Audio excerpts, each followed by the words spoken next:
So that's it, guys. Price is rallying back up, as you can see, and we are currently on sitting on 857. Is it easy? No. But on a demo account, it's easy. But on real account, it's not easy. It takes great discipline. It takes great determination to be able to catch trade like this. It is not even difficult. I'm not trading anything difficult. I'm trading very, very simple system. So, like I said, this is the goal. This is the goal. The goal is here. So let's not jump at it. Let's wait.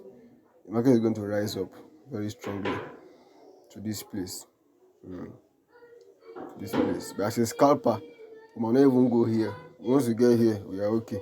Or here, we are okay. But if you want to hold it for long, don't fear. This is the goal, guys. It doesn't get here to get somewhere around here before it rallies back down. So that's for it, guys. As you can see, we are in profit already. And I'm going to hold it while I make a cover up for the loss I incurred, which is 963. I'm in $1,000 profit right now. My market is back to normal. So that's it, guys. Have a nice day.